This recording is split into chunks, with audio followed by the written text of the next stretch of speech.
اعوذ باللہ من الشیطان اللعین الرجیم بسم اللہ الرحمن الرحیم الحمد للہ وکفا وسلام علی عبادہ الذین اصطفیٰ. درود بھیجیے محمد و آل محمد. اللہم صلی علی محمد و آل محمد.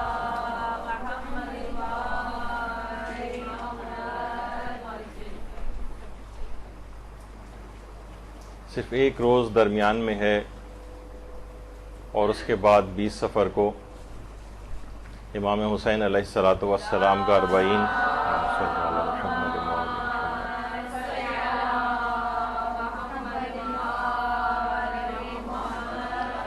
منایا جا رہا ہوگا. 40 حسینی کو کہا جاتا ہے کہ واقعتاً یہ ایک زندہ معجزہ ہے, زندہ معجزہ. اور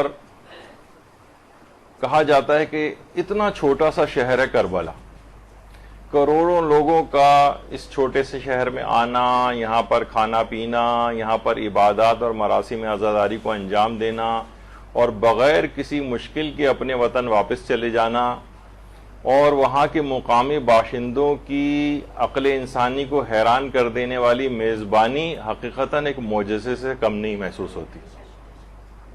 ایک عجیب و غریب اس 40 کے اندر ثمرات موجود ہیں, عجیب و غریب اس رسم اعضاء میں, اور یہ جو شرعی طور پر ایک فریضہ بھی ہے اس کے اندر جو بھی آگے چل کر ہم ذکر کریں گے. انتہائی حیران کن یہ تمام چیزیں. اچھا, وہاں پر ہم دیکھتے ہیں کہ جو غریب سے غریب افراد بھی ہیں, یہ غریب ہوں امیر ہوں واقعتاً, اچھا عام طور پر اگر ہم جائیں تو عراقی ہر دفعہ اس طرح سے نہیں ہوتے, ہر دفعہ ان کی میزبانی ایسی نہیں ہوتی, لیکن ادھر 40 آتا ہے اور ادھر تمام عراقیوں کا یا وہاں کے مقامی افراد کا اچانک سے بالکل تبدیل ہو جاتا ہے رویہ معجزانہ طور پر.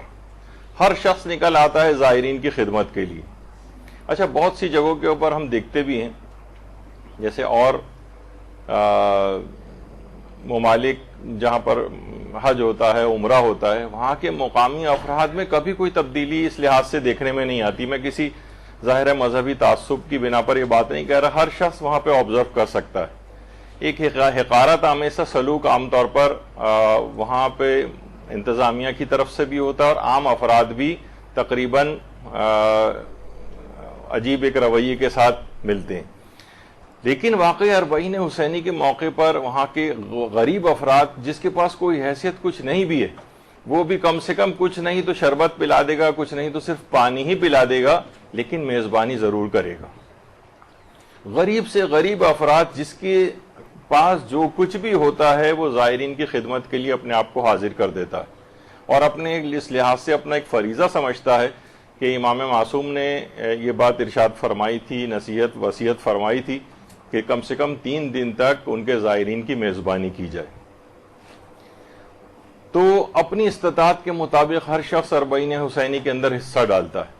اچھا, 40 کے متعلق آج ایک لحاظ سے اس موضوع اتنا زیادہ طویل پھیلا ہوا یہ موضوع ہے کہ ہم اتنے مختصر وقت میں اس کو سمو نہیں سکتے, تو بس آج ایک سرسری سا ایک جائزہ ہوگا 40 کا, ورنہ موضوع بہت طویل ہے. تو غریب سے غریب خواتین بھی وہاں تندور لگاتی ہیں, روٹیاں لگا رہی ہوتی ہیں, اور زائرین کو کسی بھی اعتبار سے جو خدمت ہے وہ انجام دے رہی ہوتی ہیں. چھوٹی بچیاں ہیں, کچھ نہیں تو ٹیشو پیپر کے باکسز لے کے کھڑی ہو جاتی ہیں اور ٹیشو پیپر کے ذریعے ہی زائرین کی خدمت کر رہی ہوتی ہیں. چھوٹے چھوٹے بچے اس سلسلے میں کام کر رہے ہوتے ہیں. علماء تک, کیونکہ اتنا زیادہ ثواب ہے اس کا زائرین کی خدمت کا بھی, اور خود امام حسین کی خدمت شمار ہوتی ہے, تو علماء تک اس فریضے کو وہاں پر امامے اور اباقبا کے اندر بھی انجام دیتے نظر آ رہے ہوتے ہیں. زائرین کی اتنا فوق العادہ احترام کہ ان کے پاؤں کو دھلایا جا رہا ہوتا ہے, ان کی مالش کی جا رہی ہوتی ہے, ان کو ہر قسم کی سہولیات مہیا کی جا رہی ہوتی ہیں, حتیٰ کہ بعض اوقات علماء تک کی خدمت کرتے نظر آ رہے ہوتے ہیں وہاں پر. بڑا عجیب و غریب, یعنی اس کو ایک معجزے سے کم شمار نہیں کیا جاتا. اور کسی تواریخ میں حتیٰ کہ عاشورہ وغیرہ تک کے اوپر یہ والی چیزیں دیکھنے میں نہیں آتی جو 40 میں وہاں پر دیکھنے میں آتی ہیں۔ خواتین اس انداز سے لے کر کھڑی ہوتی، اور اس قدر میزبانی میں یہ لوگ کوشش کر رہے ہوتے ہیں، حتیٰ کہ آپس میں بعض اوقات لڑتے تک نظر آتے کہ اس مہمان کو میں لے کر جاؤں گا، وہ کہتا ہے میں لے کر جاؤں گا۔ اور بعض اوقات یہاں تک ہوا ہے کہ میزبان جو ہے مہمان کو لے جانے کے چکر میں دو میزبانوں میں جب آپس میں اس طرح سے لڑائی ہوئی تو ایک نے دوسرے کے کان میں کچھ کہا اور اس کے بعد وہ دوسرا فوراً تیار ہو گیا کہ ہاں تم لے جاؤ۔ تو معلوم یہ چلا کہ قتل کا کوئی کیس تھا، یعنی اس خاندان والے نے وہاں والے کو جو ہے وہ قتل کیا تھا، تو جو مقتول تھے انہوں نے کہا کہ ہم اس شرط پہ تم پر سے اپنے قتل کو معاف کرتے ہیں کہ تم اس مہمان کو ہمیں لے جانے دو۔ یعنی مہمان کو لے جانے پر اس نے قتل تک کا جو ہے وہ معاف کر دیا۔ یعنی اتنا فوق العادہ جو ہے وہ وہاں پہ دیکھنے میں آتی ہیں یہ رویے۔ تو میں نے ابھی آپ سے ذکر کر رہا تھا کہ غریب سے غریب جو ہیں اس طرح سے کرتے نظر، اور آج کی بات نہیں، 50 سال، 60 سال، 70 سال اور اس سے کہیں پہلے سے بزرگ حضرات تک جو خدمت کر سکتا ہے، خواہ پانی پلانے کی حد تک کہ کیوں نہ صحیح، وہ خدمت کو انجام دے رہا ہے۔ اور وہاں پہ واقعتاً صحیح کہ یہ معجزہ دیکھنے میں آتا ہے کہ ایسے فقیر عشق حسین میں امیروں کو کھانا کھلا رہے ہوتے، اور کوئی امیر یعنی وہاں پر سب لوگ انتہائی شوق ذوق، یعنی کوئی فقیری اور امیری کا ہر فرق مٹ جاتا ہے، بلکہ ہمیں الٹا نظر آ رہا ہوتا ہے۔ یہ نہیں کہ صرف امیر وہاں پر خدمت کو انجام دے رہے ہیں اور بہت پیسوں والے بھی نہیں، غریب بھی سب، بلکہ غریب جو ہے امیروں کو کھلا رہے ہوتے ہیں۔ یہ معجزہ ہم کو 40 پہ دیکھنے میں آتا ہے۔ بہت سے لوگ اس انداز سے لے کر کھڑے ہوتے ہیں۔ ایک شخص نے کہا کہ وہ کھجورے لے کر کھڑا ہوا تھا شخص۔ کھجورے تو وہاں پر اس قدر بہتات میں ہیں، خود وہیں پر اگتی بھی ہیں کہ سب سے لوئسٹ کوئی چیز اگر کوئی چیز پیش کی جا سکتی ہے تو وہ تھال میں رکھ کر کھجورے لے کے کوئی بھی شخص کھڑا ہو جاتا ہے، کوئی بھی میٹھی چیز۔ تو کسی نے کہا کہ تم اپنے نوکری جاب واب چھوڑ کے یہاں پر کہاں آ گئے یہ والا کام کرنے کے لیے؟ تو اس شخص نے ایک بڑا عجیب جواب دیا کہ شاید میں اس امید میں یہاں پر آ کر کھڑا ہو گیا ہوں کہ شاید زمانے کا امام میرے اس تھال میں سے کوئی چیز کھا لے۔ اللہم صلی علی محمد وعلی محمد۔ تو اخلاص نیت کے ساتھ کس طریقے سے یہ لوگ وہاں پر آ رہے ہوتے ہیں، کام کر رہے ہوتے ہیں۔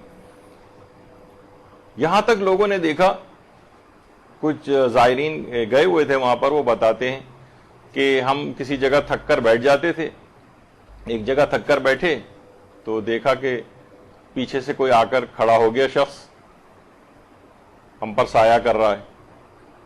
تو ہم نے سوچا، اگنور کیا، آگے بڑھ کر کہیں بیٹھے، وہ وہاں پر بھی آ گیا۔ کہا کہ یہ ایسا کیوں کر رہے ہو؟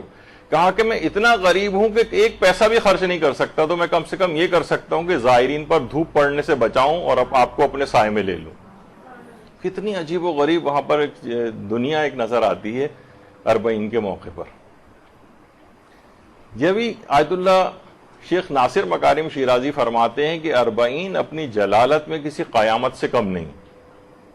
ایک قیامت سی ہم کو وہاں پر نظر آتی ہے، ایک قیامت ہے کہ دنیا میں اس کی کوئی شبیہ اور مثل موجود نہیں۔ بلکہ میں نے غور کیا تو مجھے تو قیامت سے بلکہ کچھ برخلاف بات وہاں پر ایک لحاظ سے نظر ہے۔ قیامت میں تو یہ نا کہ باپ بیٹے کو نہیں پہچانے گا، بیٹا باپ کو نہیں پہچانے گا، ہر شخص ایک دوسرے سے فرار اختیار کرے گا۔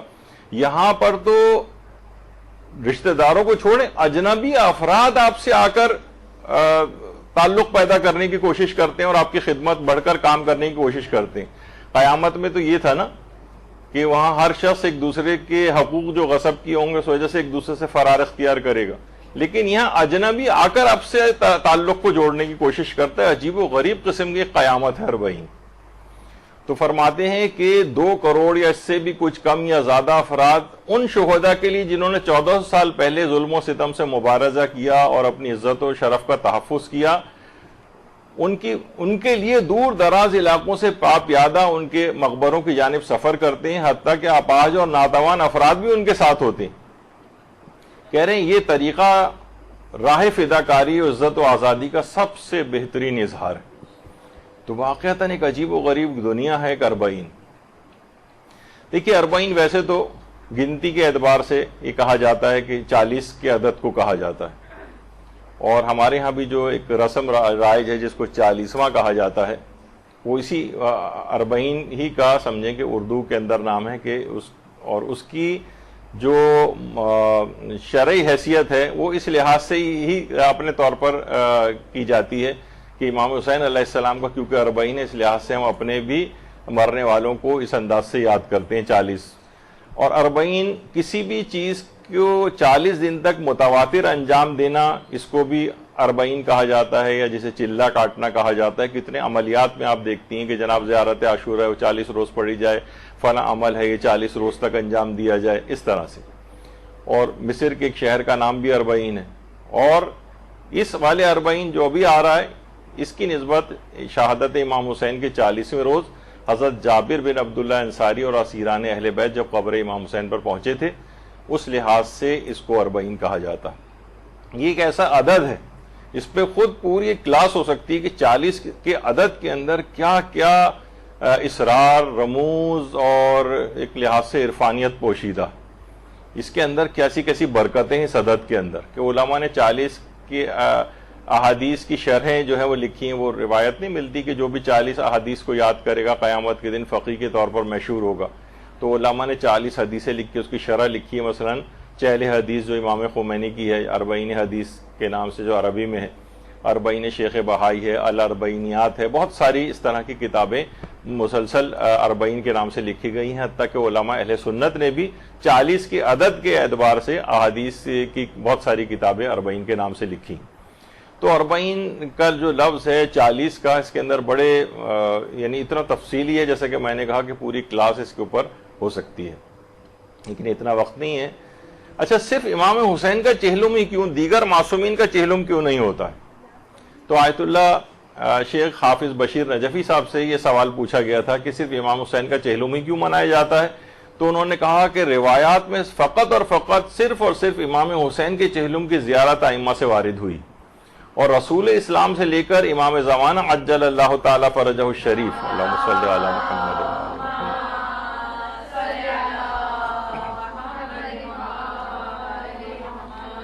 تمام معصومین نے فقط امام حسین علیہ السلام کی مصیبت کو تمام مصیبتوں پر ترجیح دینے کا حکم دیا. اس وجہ سے ہم 40 فقط امام حسین کا مناتے ہیں. مثلا مولا کائنات کا 40 نہیں منایا جاتا، دیگر ائمہ کی شہادتوں کو 40 نہیں منایا جاتا. لیکن جیسے کہ جب عید وید آتی ہے اور تو لوگ کہتے ہیں امام مولا کائنات کا 10واں ہے اس دن، اور یہ اور کسی کا کوئی دنیا تشیع میں اس طرح سے دن نہیں منائے جاتے. اس کی تاکید کیونکہ فقط ائمہ معصومین سے آئی ہے، اور اپنے غموں پر امام حسین کے غم کو خود معصومین نے ترجیح دی ہے، اس لحاظ سے اس کی فضیلت اور اہمیت بہت بڑھ گئی، اور چہلم ہم فقط امام حسین علیہ السلام ہی کا مناتے ہیں. اور اس کی تائید ہوتی ہے روایات سے بھی. ابراہیم ابن عقبہ جو امام حسن عسکری علیہ السلام کے صحابی تھے، اللہم صلی علی محمد وعلی محمد،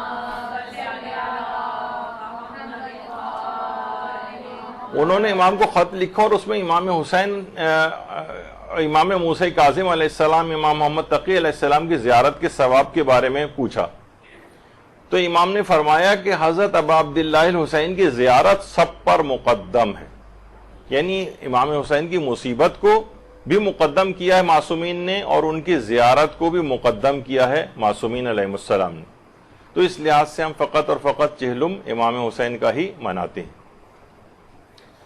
اور یہ بھی امام حسن عسکری علیہ السلام سے روایت ہے جو مومن کی 5 علامات بیان کی گئی. 5 علامتیں کون سی ہیں؟ ایک تو 51 رکعت کی نماز پڑھے گا، زیارت 40 کرے انجام دے گا، التختم بالیمین دائیں ہاتھ میں انگوٹھی پہنے گا، تعفیر الجبین خاک پر اپنی پیشانی کو سجدے کی حالت میں رکھے گا، اور بسم اللہ الرحمن الرحیم کو بآواز بلند پڑھنا. یہ علامات بیان کی گئی ہیں کسی مومن کی جس کے اندر ایک زیارت 40 بھی، زیارت 40 کو انجام دینا. یعنی مومن کی 5 علامات ہیں: دن و رات میں 51 رکعت نماز، زیارت 40، دائیں ہاتھ میں انگوٹھی پہننا، سجدے میں پیشانی خاک پر رکھنا، اور نماز میں بآواز بلند بسم اللہ الرحمن الرحیم پڑھنا، حتیٰ کہ نہیں، پھر میں فقہی مسائل کی طرف چلا جاؤں گا، ابھی میں روک رہا ہوں اپنے آپ کو۔ اچھا، یہ جو روایت ہے کہ مومن کی 5 علامات ہیں، اس پہ آیت اللہ وحید خراسانی نے بھی باقاعدہ اپنے بیانات میں اس بات کی تصریح کی ہے کہ یہ جو ہے شیخ انصاری بھی اس روایت کو معتبر سمجھتے تھے، علامت مومن جس میں 5 بیان کی گئیں، اور یہ معتبر احادیث میں سے۔ اور آیت اللہ سید علی طباطبائی نے بھی اس کی سند پر اعتبار کیا ہے، اور یہ کہ مومن کی 5 علامتیں ہیں، اور فقہی احکام میں اس سے استدلال کیا ہے۔ اسی طرح سے علامہ ہلی نے بھی زیارت اربعین کے استحباب کے اوپر فتویٰ دیا ہے، اور اس فتوے کے ضمن میں یہی والی روایت پیش کی ہے کہ مومن کی 5 علامات ہیں، جس کے اندر ایک زیارت اربعین بھی، یعنی یہ جو روایت ہے یہ اس حد تک یہ ثابت شدہ ہے۔ اور خود علامہ مجلسی نے بھی علامات مومن والی جو روایت ہے اس کو کہا ہے کہ یہ کتب معتبرہ میں یہ روایت امام حسن عسکری علیہ السلام کے حوالے سے وارد ہوئی۔ تو یہ زیارت اربعین، زیارت اربعین، اس کے اندر دیکھیے ایک جملہ یہ آتا ہے کہ یہ لیستنقذ عبادک من الجہالۃ وحیرۃ الضلالۃ، کہ یہ امام جعفر صادق علیہ السلام فرماتے ہیں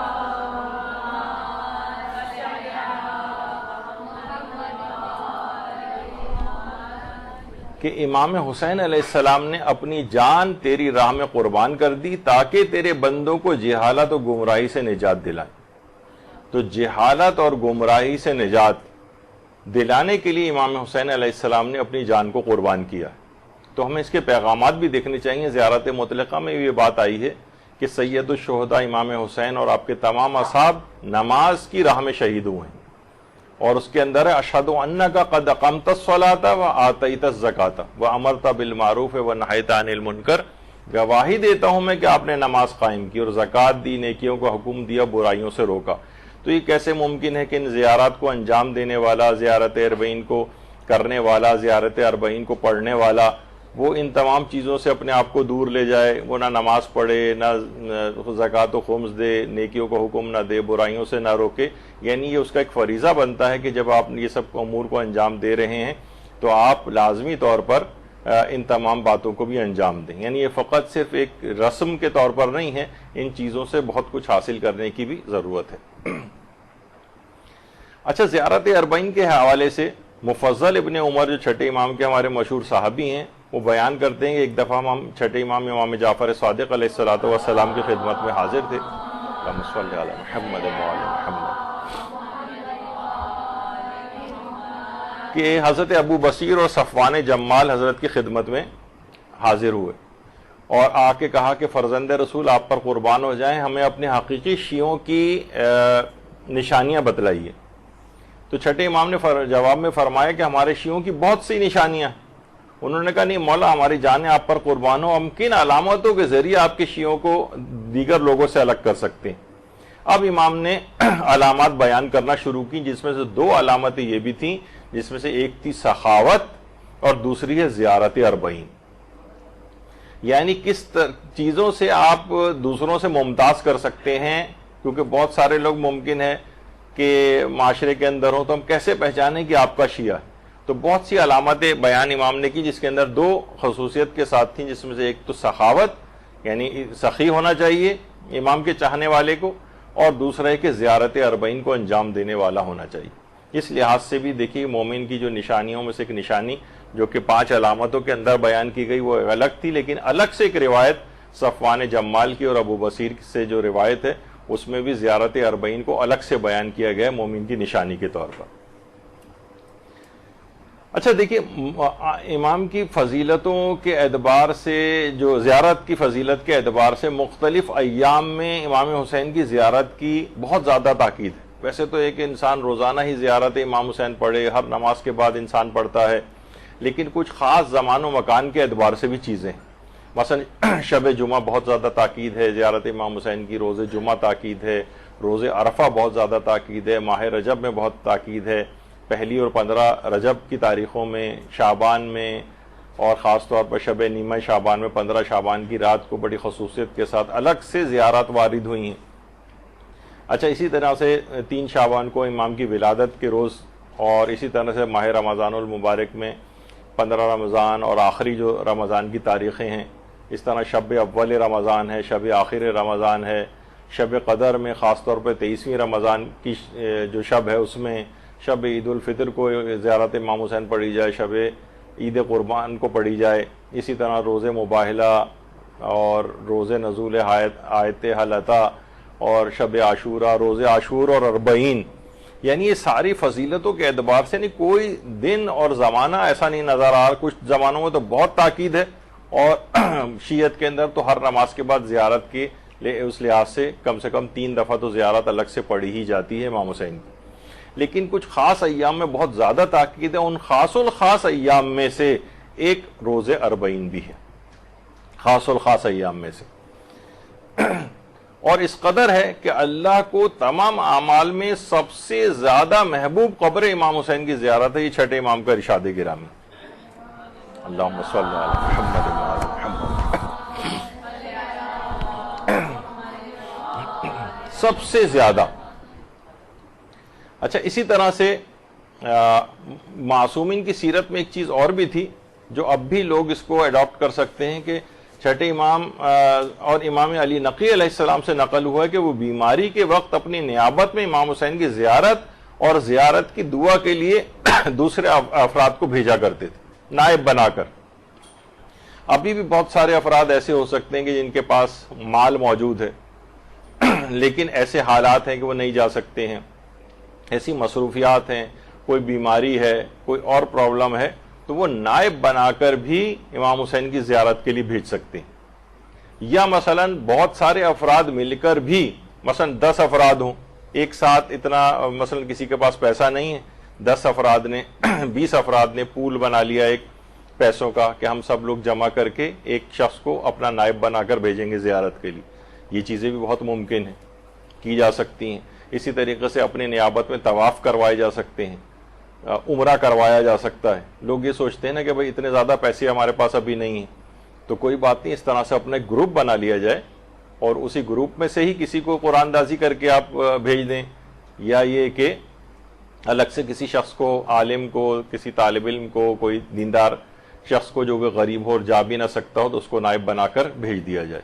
تو یہ طریقہ کار ایسے ہیں معصومین کی زیارت کے کہ نائب بنا کر بھیجا جا سکتا ہے۔ اور ہمارے امام علی رضا علیہ السلام یہ جملہ ارشاد فرماتے ہیں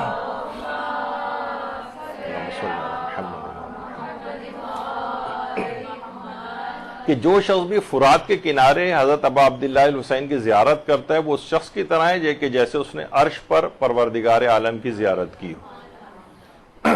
پروردگار عالم ہر قسم کی جسم اور جسمانیت سے منزہ ہے، ہرگز بھی اس کا کوئی جسم نہیں ہے، نہ وہ کبھی دیکھا جا سکتا ہے، لیکن انسان اپنے دل کی آنکھوں سے دیکھ سکتا ہے اس کو، اور میدان بلکہ جو آخرت میں، یعنی کہ یہاں پر عرش پر خدا کی زیارت سے مراد یعنی وہ ملکوتی اور اعلیٰ ترین مقامات کی طرف رسائی کی طرف اس کا اشارہ ہے کہ یہ جو زائر ہے یہ بلند ترین مقامات کو حاصل کرے گا۔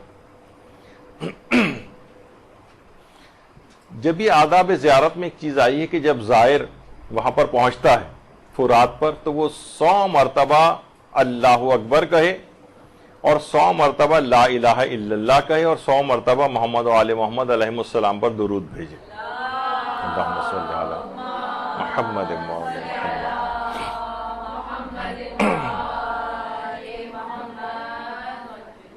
تو عرش پر خدا کی زیارت کی، تو جب زیارت اس نے کی ایسا ہی ثواب اس نے لیا، تو جب بھی وہاں پر پہنچے اور اپنی زیارت کی اس لحاظ سے ابتدا کرے 100 مرتبہ اللہ اکبر کہے، 100 مرتبہ لا الہ الا اللہ کہے اور 100 مرتبہ اس انداز سے درود بھیجنے کی تاکید بیان ہوئی۔ اور چھٹے امام یہ بھی ارشاد فرماتے ہیں کہ قبر حسین کے پاس 4000 پراگندہ اور غبار آلود فرشتے قیامت تک روتے رہیں گے۔ ان فرشتوں کے سردار کا نام منصور ہے۔ کوئی زائر ایسا نہیں ہے مگر یہ کہ فرشتے اس کا استقبال کرتے ہیں اور کوئی ودا ہونے والا ودا نہیں ہوتا ہے مگر یہ فرشتے اس کے ساتھ ساتھ چلتے ہیں، کوئی زائر مریض نہیں ہوتا مگر فرشتے آ کر اس کی عیادت کرتے ہیں، کوئی زائر مرتا نہیں ہے مگر یہ فرشتے اس کے اوپر نماز جنازہ پڑھتے ہیں اور اس کے مرنے کے بعد اس کے لیے استغفار کرتے ہیں، آخر وقت تک فرشتے اس کے ساتھ ساتھ رہتے ہیں اس زائر کے۔ اور یہ بھی فرمایا امام نے، چھٹے امام فرماتے ہیں کہ امام حسین علیہ السلام نے خود یہ بات فرمائی ہے کہ اگر میرے زائر کو معلوم ہو جائے کہ اللہ نے اس کے لیے کیا اجر مقرر کر رکھا ہے تو اس کی خوشی اس کے غم سے بڑھ جائے، اور جب بھی امام کا زائر زیارت کر کے واپس ہوتا ہے تو اس پر کوئی گناہ باقی نہیں رہتا۔ اس قدر یہ زیارتوں، اچھا یہ جو بھی 40 کے لیے گئے ہوئے ہیں ان کے لیے یہی تمام ثواب ان کے لیے بھی ہیں۔ اور 5ویں امام یہ جملہ بھی ارشاد فرماتے ہیں کہ جو شخص ہمارے شیعوں میں سے قبر حسین پر نہیں آیا تو اس کا ایمان اور دین ناقص ہوا، اگر وہ جنت میں داخل ہو بھی گیا تو مومنین سے کمتر درجے میں ہوگا۔ اس پہ لوگ بہت شور مچاتے ہیں اور ایسی حدیثوں کو معاذ اللہ خرافات قرار دے رہے ہوتے ہیں اور بغیر سوچے سمجھے۔ بھائی آپ خود سوچیے کہ جو بھی اس قسم کی بات ہے، کیا یہ اس شخص کے لیے ہوگی کہ جو ناچار اور مجبوری کی وجہ سے نہ کر سکا ہو؟ نہیں، یہ اس افراد کے لیے تھوڑی سی انسان اپنی عقل استعمال کرے، ان افراد کے لیے کہ جن کے پاس پیسہ بھی ہے، امکانات بھی موجود ہیں، اور وہ لاپرواہی اور حقارت سے کام لیتے ہوئے زیارت امام حسین کے لیے نہیں جا رہا ہے۔ ایسا شخص اگر دیگر اعمال کی بنا پر جنت میں داخل ہو بھی گیا تو یہ دیگر مومنین کی نسبت کمتر درجے کے اندر ہوگا کہ تم نے اتنا بڑا اہم ترین تاکیدی فریضے کو انجام نہیں دیا۔ تو 5ویں امام یہ جملہ ارشاد فرماتے ہیں، اللہم صلی علی محمد و علی محمد۔ اور امام جعفر صادق علیہ السلام کی جملہ ارشاد فرماتے ہیں کہ امام حسین کی زیارت کرنے والوں کے دن ان کی عمروں میں شمار نہیں کیے جاتے، نہ ہی ان کے آخری وقتوں میں شمار ہوں، یعنی ان کی عمر میں سے وہ دن مائنس ہو جاتے ہیں، یعنی ان کی عمر میں سے کم نہیں کیے جاتے۔ چھٹے امام نے یہ جملات ارشاد فرمائے ہیں، اور یہی بات کو آیت اللہ نوری حمدانی نے اپنے ایک درس میں بھی بیان کیا کہ زیارت امام حسین کے لیے گزارے گئے دن زائر کی عمر میں سے کم نہیں ہوتے۔ اصلاً وہ چھٹے امام کی حدیث ہے۔ زائرین امام حسین کے لیے اس قدر فرشتے دعائیں کرتے ہیں کہ امام نے فرمایا، اے معاویہ ابن وہب راوی سے، آسمان میں امام حسین کے زوار کے لیے دعا کرنے والوں کی تعداد زمین میں ان کے لیے دعا کرنے والوں کی تعداد سے بھی بہت زیادہ۔ زمین میں اتنی دعا کرنے والے افراد نہیں جتنا ان کے لیے آسمانوں میں دعا کرنے والے افراد ہیں۔ اور یہ بھی روایت کے اندر آیا کہ جو شخص بھی امام حسین کے حق کو پہچانتے ہوئے ان کی زیارت کرے تو اللہ اس کے نامہ اعمال میں 1000 مقبول حج اور 1000 مقبول عمروں کا ثواب لکھ دیتا ہے اور اس کے اگلے اور پچھلے تمام گناہوں کو معاف کر دیتا ہے۔ لوگ حیران ہوتے ہیں، 1000 مقبول حج، 1000 مقبول عمرے۔ جی ہاں، اس میں حیرانگی کی کوئی بات نہیں ہے، اسی طرح سے ہی اس کا ثواب ملا کرتا ہے، ثواب زیارت امام حسین۔ حذیفہ بن منصور سے بھی روایت ہے، ایک دفعہ چھٹے امام نے مجھ سے پوچھا، وہ فرماتے ہیں کہ تم نے کتنے حج کیے ہیں؟ تو راوی نے کہا کہ مولا میں نے 19 حج کیے ہیں۔ تو امام نے فرمایا اگر تم نے 21 حج تم نے اگر پورے کر لیے تو تم اس شخص کی طرح ہو جاؤ گے جس نے امام حسین کی زیارت کی۔ 21 حج کا ثواب برابر ہوگا کس کے؟ امام حسین کی زیارت کی۔ کس قدر تاکید ہے زیارت امام حسین کی، کس قدر ثواب ہے۔ اور یہ بھی روایت میں آیا ہے کہ چھٹے امام جعفر صادق علیہ السلام، اللہم صلی علی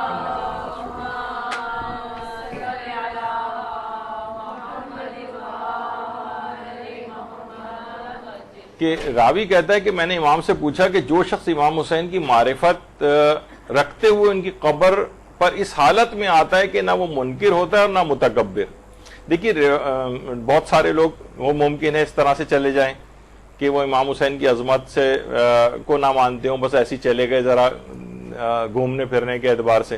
اگرچہ یہ کہا یہ جاتا ہے کہ دنیا میں اور تمام علاقوں کے اندر انسان گھومنے پھرنے جاتا ہے، لیکن امام حسین کربلا وہ واحد جگہ ہے جہاں اس نیت سے کوئی نہیں آتا، تو نہ وہ منکر ہوتا ہے اور نہ متکبر ہوتا ہے۔ اگر اس حالت میں وہاں پر آیا تو اس کے لیے کیا اجر و ثواب ہے؟ امام نے فرمایا اس کے لیے 1000 مقبول حج اور 1000 مبرور عمرے لکھے جائیں گے، یعنی قبول شدہ، اور وہ اگر بدنصیب بھی ہوگا تو سعادت مندوں میں شمار کیا جائے گا اور مسلسل رحمت الہی کی آغوش میں رہے گا۔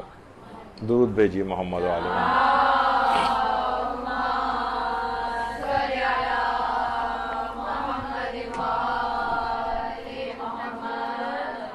تو کتنی روایات ایسی، اور ایسی اس قدر بھی بیان کیا چھٹے امام نے کہ جو شخص امام حسین کے حق کی معرفت رکھتے ہوئے ان کی قبر پر آئے تو وہ اس شخص کی طرح سے ہوگا کہ جس نے رسول اللہ کے 700 حج کیے ہوں، پیغمبر اکرم کے 700 حج۔ اچھا، امام کے حق کی معرفت کیا ہے؟ کہ انہیں امام مفترض الطاعہ سمجھنا، اللہ کی طرف سے جن کی اطاعت فرض کی گئی ہے ایسا امام سمجھنا۔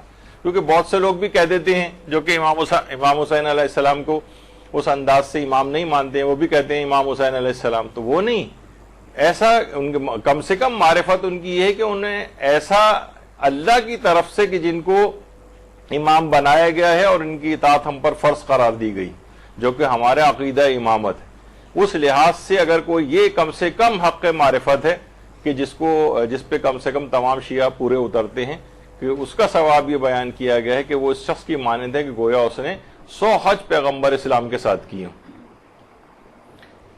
اور اگر تمام فضائل کو ویسے ہی دیکھیں سرسری اعتبار سے تو کہ امام حسین کی جو زیارت کا ثواب عرش الہی پر اللہ کی زیارت کے برابر ہے، اور پیغمبر اکرم اور مولا علی اور حضرت فاطمہ زہرا سلام اللہ علیہ کی ہم نشینی والا ثواب اس کو ملتا ہے، اس کی عاقبت بخیر ہوتی ہے، اس کی عمر میں اضافہ ہو جاتا ہے، اس کے گزشتہ اور آئندہ گناہ بھی معاف ہو جاتے ہیں، فرشتے اس کے لیے دعا کرتے ہیں، اللہ کا زائرین پر فخر مباحت کرتا ہے، پیغمبر اور آئمہ اس کے لیے دعا کرتے ہیں، اس کے رزق و روزی میں اضافہ ہو جاتا ہے، اس کی زندگی کے خطرات دور ہوتے ہیں، اس کی دعائیں قبول ہوتی ہیں، مستجاب الدعوات ہو جاتا ہے، بے شمار اس کو ثواب ملتا ہے، اور زیارت کے شروع ہونے سے لے کر وطن واپس پہنچنے تک اس کا عمر میں حساب شمار ہی نہیں کیا جاتا۔ اس قدر یعنی اگر کوئی کتاب بھی بنانا چاہے تو بہت سرسری سے اس کے فوائد جو ہے آپ کے سامنے ذکر ہوئے۔ تو بہرحال اچھا، اب پیدل چلنا جو اس کے اندر پیدل جو چلا جاتا ہے، اس سلسلے میں صرف پیدل چلنے پر اس کی فضیلت پر ہی کم سے کم 21 روایات موجود ہیں معصومین کی زیارت کے لیے، خاص طور پہ ابھی 2 معصومین کی زیارت کے لیے تو الگ سے تاکید آئی ہے خصوصی طور پر۔ لیکن جو کتاب نور العین فی مشی الی زیارت قبر الحسین ہے، اس میں آیت اللہ استبناتی کی، اس میں انہوں نے 21 احادیث نقل کی ہیں کہ جس میں فضیلت ہے پیدل چل کر جانے کی اس سلسلے میں۔ اور امام یہ فرماتے ہیں کہ جو شخص بھی امام حسین کی زیارت کے لیے پیدل سفر کرتا ہے، خدا اس کے ہر قدم کے بدلے ایک نیکی لکھتا ہے، اس کا ایک گناہ معاف کرتا ہے، اس کا ایک رتبہ درجہ بڑھا دیتا ہے۔ اور زیارت کے لیے جب وہ جاتا ہے تو اللہ 2 فرشتوں کو مقرر کرتا ہے تاکہ اس کے منہ سے جاری ہونے والے ہر خیر کو تحریر کرے، اور جو شر اور برائی بھی وہ اگر اس سے انجام پا جاتی ہے تو اس کو تحریر میں نہ لے کر آئیں، اور لوٹتے وقت اسے الوداع کہتے ہیں فرشتے، اور کہتے ہیں خدا کے ولی تیرے سارے گناہ بخشے جا چکے ہیں، اور تو اللہ کی جماعت میں، رسول اللہ کی جماعت میں اور اہل بیت کی جماعت میں شامل ہو چکا ہے۔ خدا کی قسم اب تو کبھی جہنم کی آگ کو نہ دیکھے گا، اور جہنم کی آگ تجھے نہ دیکھے گی، اور نہ ہی تجھ کو اپنا لقمہ بنائے گی۔ کس قدر یعنی انسان اس کے فضائل بیان کرتا چلا جائے اور کبھی وہ فضائل ختم نہ ہو۔ اچھا، روایات میں پیدل چلنے کے اعتبار سے الگ الگ کچھ ثواب نقل ہوئے۔ کبھی کہا گیا ہے کہ 1 نیکی اور 1 گناہ کی معافی ملتی ہے، کسی جگہ کہا گیا کہ پیدل زیارت سے 10 نیکیاں اور 10 گناہوں کی معافی ملتی ہے، کہیں کہا گیا کہ 1000 نیکیاں اور 1000 گناہوں کی معافی ملتی ہے، کہیں کہا گیا کہ 1,00,000 نیکیاں اور 1,00,000 گناہوں کی بخشش ملتی ہے۔ تو علماء نے یہ کہا ہے کہ ممکن ہے ثواب کا جو فرق ہو، یہ زیارت پہ جانے والوں کی جو راہ میں سختیاں ہوتی ہیں، کسی کو کم سختی ہے تو اس کا نسبتاً ثواب کم ہے، کیونکہ جو زیادہ سختی اور مشقت سے عمل انجام دیا جائے اس کا ثواب بڑھ جاتا ہے۔ حالات ایسے ہیں، مشکلات ہو رہی ہیں، کووڈ کے خطرات موجود ہیں، یا اور بم دھماکے ہو رہے ہیں، معاذ اللہ خدا نخواستہ حالات خراب ہو رہے ہیں بہت۔ اب کچھ افراد اسی کے اندر جا رہے ہیں مشکلات کو برداشت کرتے ہوئے، ان کا اجر و ثواب بڑھ جائے گا بنسبت بالکل سیف اینڈ ساؤنڈ حالات کے اندر اگر کوئی جائے۔ اسی اعتبار سے جو زیارت کرنے جا رہا ہے اس کی معرفت کے اعتبار سے ثواب کم اور زیادہ ہوتا ہے۔ ایک نسبتاً لاوالی سا شخص ہے اور ایک ہے بہت بامعرفت شخص ہے، اس کا ثواب یقیناً بڑھے گا، دوسرے کا ممکن ہے کہ ثواب اس کا کم ہو جائے۔ تو ثواب کی یہ تفاوت اور یہ جو ہے آپس میں روایات کا ٹکراؤ نہیں ہے، بلکہ یہ بہت سارے فیکٹرز کو دیکھتے ہوئے یہ والے فرق موجود ہیں ثوابوں میں۔ اس قدر زیارت اربعین کی اہمیت ہے کہ آیت اللہ ناصر مکارم شیرازی فرماتے ہیں کہ پا پیادہ یعنی پیدل جانا امام حسین کی زیارت کے لیے ان کے بلند و بالا مقام کی تعظیم و تکریم کے اظہار کا ایک طریقہ ہے۔ اتنی بڑی قربانی دی ہے انہوں نے، اور یہ ایک تبلیغ بھی ہے، پوری دنیا متوجہ ہو رہی، کیا ہو رہا ہے پوری دنیا متوجہ ہو رہی، پوری دنیا کی کوشش بھی ہوتی ہے کسی طرح سے اس کو میڈیا پہ نہ آنے دیا جائے، لیکن ہر جگہ اس کا پیغام جو ہے پھر بھی پھیل رہا ہوتا ہے۔ چہلم کے پیدل سفر کے متعلق بھی آیت اللہ تقی بہجت فرماتے تھے کہ روایات میں کہ جس وقت امام زمانہ ظہور فرمائیں گے، اللہم صلی علی محمد و علی محمد،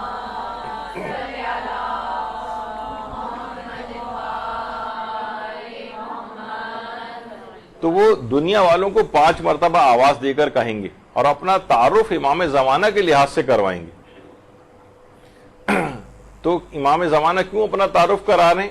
امام حسین کے حوالے سے تعارف کرا رہے ہیں۔ تو اربعین جو ہے یہ اس کا سفر امام حسین سے روشناس کرانے کا یہ بہترین موقع ہے۔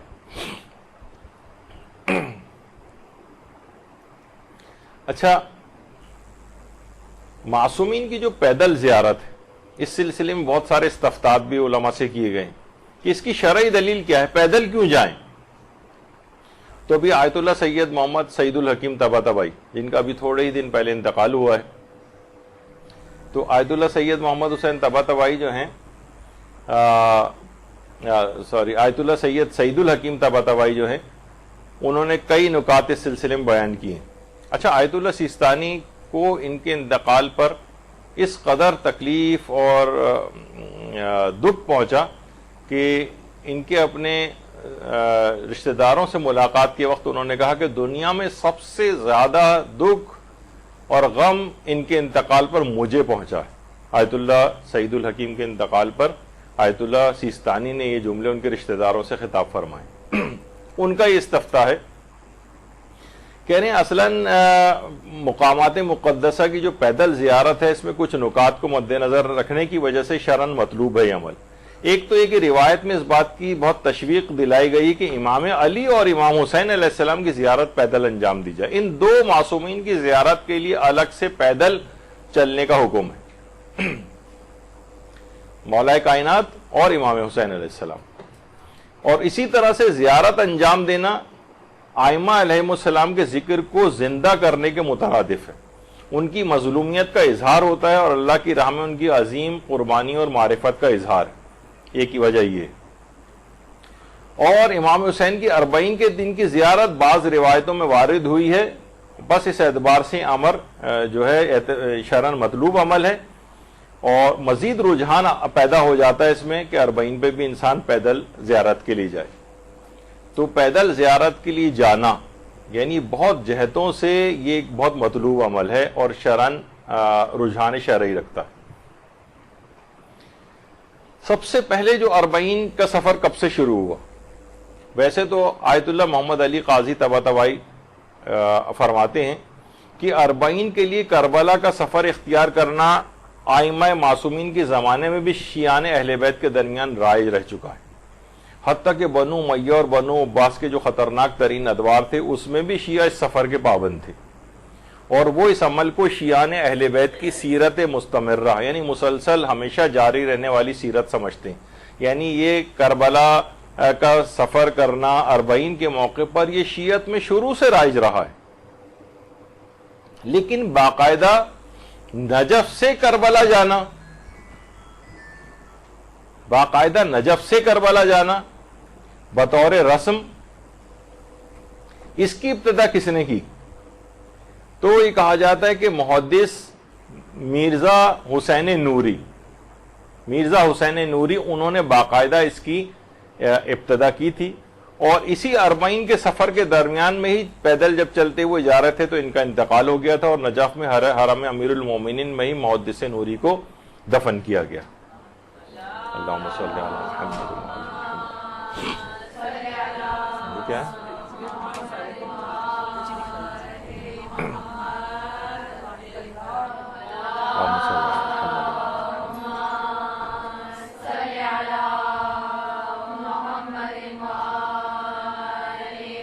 تو نجف میں امیر المومنین کے حرم میں ہی ان کو دفن کیا گیا۔ اچھا، یہ محدث نوری کون تھے؟ یہ شیخ عباس قمی کے استاد تھے۔ شیخ عباس قمی جنہوں نے مفاتیح الجنان لکھی ہے، یہ ان کے استادوں میں شامل تھے، اور ان کی کتاب لولو والمرجان سب سے مشہور کتاب ہے محدث نوری کی، اور 1902 میں ان کا انتقال ہوا۔ تو انہوں نے اس رسم کی ابتدا کی۔ اچھا، بعض علماء یہ کہتے ہیں کہ نہیں، اس کی ابتدا شیخ مرتضیٰ انصاری نے کی تھی، جن کا انتقال 1281 قمری میں ہوا تھا، اور اس کے بعد کچھ عرصے کے لیے سلسلہ منقطع ہو گیا، اور پھر محدث نوری نے دوبارہ اس رسم کو جاری کیا تھا۔ تو اصلاً اس کی ابتدا شیخ مرتضیٰ انصاری نے کی تھی۔ شیخ مرتضیٰ انصاری کون تھے؟ یعنی جن کو خاتم الفقہاء والمجتہدین کہا جاتا ہے، خاتم الفقہاء والمجتہدین، اور کتنی کتابیں حوزہ علمیہ میں ان کی پڑھائی جاتی ہیں، رسائل ہے، مقاصد محرمہ ہے، اور فرائض الاصول وغیرہ ہے جو کہ پڑھائی جاتی۔ اور یہ شیخ مرتضیٰ انصاری وہی ہیں جو حضرت جابر بن عبداللہ انصاری کی نسل سے، جن سے جو حدیث قصہ کے بھی راوی ہیں جابر بن عبداللہ انصاری، اور چہلم والی روایت میں بھی جابر بن عبداللہ انصاری کا تذکرہ آپ سنتی ہیں۔ اور یہ بھی حرم امیر المومنین علیہ السلام میں مدفون ہے شیخ مرتضیٰ انصاری۔ ان کی والدہ کے متعلق کہا جاتا ہے کہ وہ اس قدر عبادات اور نماز شب وغیرہ کی پابند تھیں، اس قدر عبادات اور نماز شب کی پابند تھیں کہ شدید ترین سردیوں میں بھی جب برف باری ہو رہی ہوتی تھی اس وقت بھی وضو کر کے نماز شب کو پڑھا کرتی تھی، اور کبھی ایسا نہیں ہوا کہ شیخ انصاری کی جب پیدائش ہوئی تھی اور دودھ پلائی کا زمانہ تھا ان کی، تو ایک دفعہ بھی انہوں نے بغیر وضو کیے ان کو دودھ پلایا۔ تو ایسا پھر عالم شیخ انصاری جیسا بننا ہی تھا۔ اور زہد اس قدر تھا شیخ انصاری کا کہ جس وقت انتقال ہوا ہے کوئی بھی ان کے پاس پیسے وغیرہ نہیں تھے، یہاں تک کہ ایک مالدار شخص نے پیسے وغیرہ دے کر ان کی تجہیز و تکفین کروائی تھی۔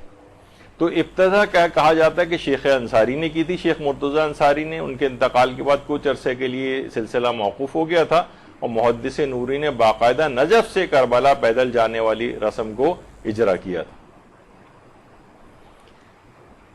اور آپ سے ابھی کا نہیں، ابھی جو آپ دیکھ رہی ہیں ٹی وی وغیرہ پر کہ بہت زیادہ لوگ تعداد میں جا رہے ہیں، اس زمانے کی بات ہے 1967 میں جو کتاب لکھی گئی تھی، تو اس کے مؤلف نے یہ بات لکھی تھی سید جواد شبر نے، کربلا میں 40 حسینی کے موقع پر کہہ رہے ہیں 10 لاکھ افراد پہنچے ہیں وہاں پر کربلا، یعنی 1967 میں 10 لاکھ افراد۔ حج میں عام طور پر 10 لاکھ 15 لاکھ 18 لاکھ 20 لاکھ کبھی کبھار 25 لاکھ، لیکن یہاں کروڑوں کی تعداد میں، اور کووڈ جیسی صورتحال میں بھی اب دیکھیں کس قدر بڑی تعداد کے اندر وہاں پر پہنچ رہے ہیں۔ تو ہمیشہ سے صاحبان ایمان کا طریقہ کار رہا ہے کس کس طریقے سے صعوبتیں برداشت کر کے ٹوٹی پوٹی بسوں کے اندر بیٹھ کر اس سفروں کو انجام دیتے رہیں۔ اور اس زمانے کی بات ہے کہ جب باقاعدہ کربلا میں دروازہ بھی ہوا کرتا تھا شہر سے باہر، اس زمانے میں سے لوگ مسلسل اس طرح سے زیارت کے لیے جا رہے ہیں۔ حرم میں حضرت عباس علمدار، اللہم صلی علی محمد وآل محمد۔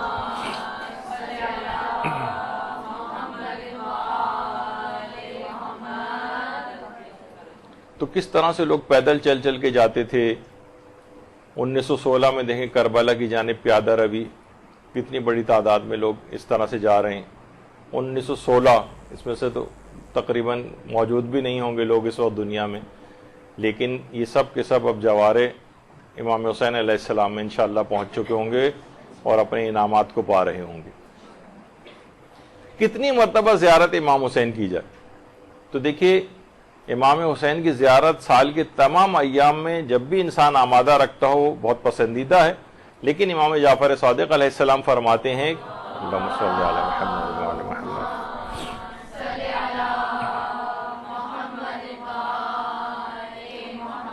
کہ امیر انسان سال میں 2 مرتبہ آئے اور غریب انسان اگر اس کے لیے ممکن ہو تو سال میں 1 دفعہ زیارت امام حسین کے لیے آئے۔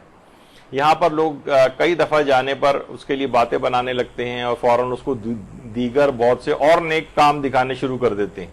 تو جو یہ بار بار زیارات کے لیے عام طور پہ جا رہے ہوتے ہیں یہی لوگ دیگر نیک کاموں میں بھی پارٹیسپیشن کر رہے ہوتے ہیں۔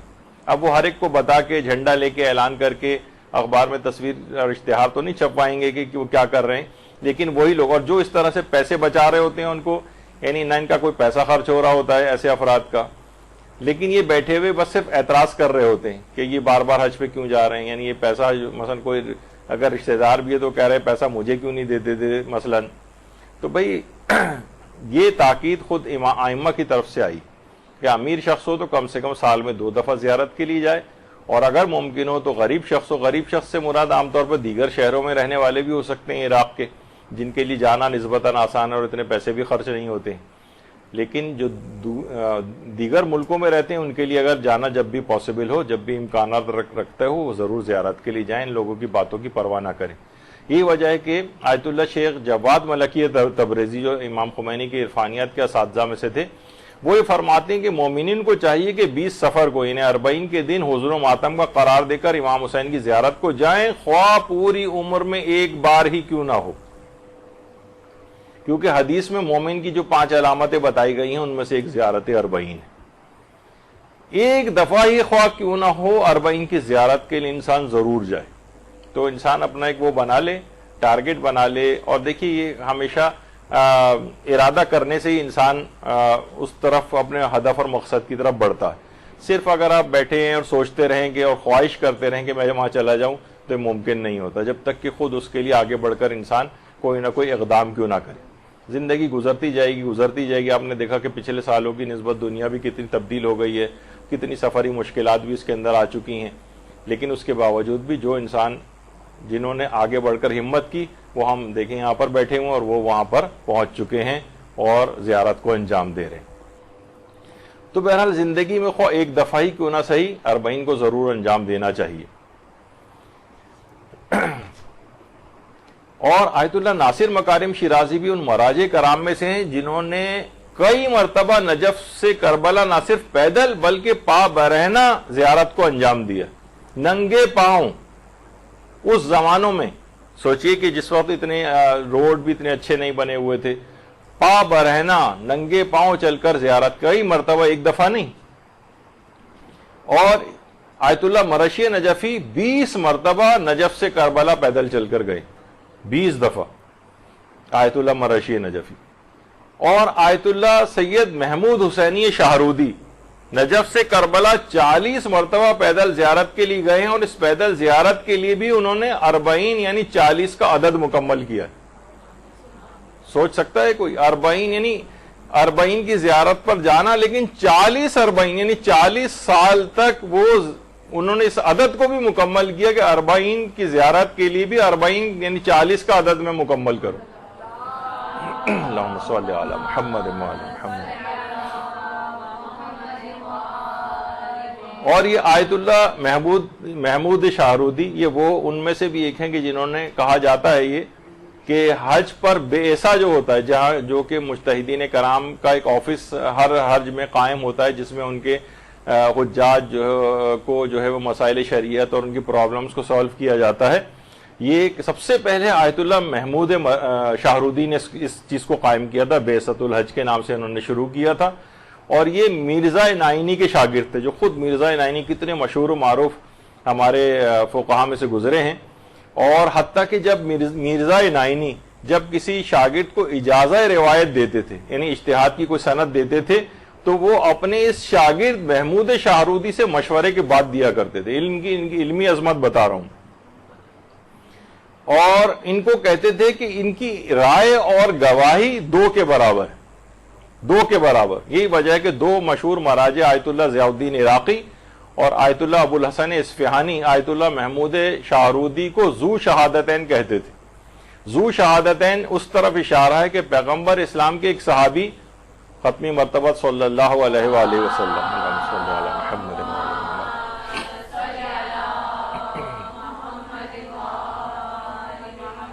خزیمہ بن ثابت، ان کی ایک کی گواہی کو پیغمبر اسلام نے دو کے برابر قرار دیا تھا. کہ خزیمہ کہ پیغمبر نے گھوڑے والا ایک واقعہ ہے کہ کسی سے خریدا تھا، اس کو پیسے دے دیے تھے اور گھوڑے کا نام تھا مرتجز. تو ان صحابی نے جب اس نے کہا کہ آپ گواہ پیش کریں تو خزیمہ نے آگے بڑھ کے کہا کہ میں گواہی دیتا ہوں. تو جبکہ خزیمہ اس وقت موجود نہیں تھے، کہا کہ سب سے سچا ترین شخص ہے، یہ بات کہہ رہا ہے جو جھوٹ ہو ہی نہیں سکتی. تو پیغمبر نے خزیمہ کی گواہی کو دو کے برابر قرار دیا تھا. تو مرزا نائینی ان کو کہتے تھے کہ تمہاری ایک کی گواہی دو کے برابر ہے. جبھی آیت اللہ ضیاء الدین عراقی اور آیت اللہ ابو الحسن اصفہانی ان کو ذو شہادتین کے نام سے پکارتے تھے. تو یہ وہ عظیم ترین شخصیت ہیں کہ جنہوں نے اس 40 کے اوپر پیدل چلنے کے لیے بھی اس 40 کا عدد جو ہے وہ مکمل کیا، یعنی 40 سال تک یہ 40 کے موقع پر پیدل نجف سے کربلا جاتے رہے. بڑی عظیم شخصیت.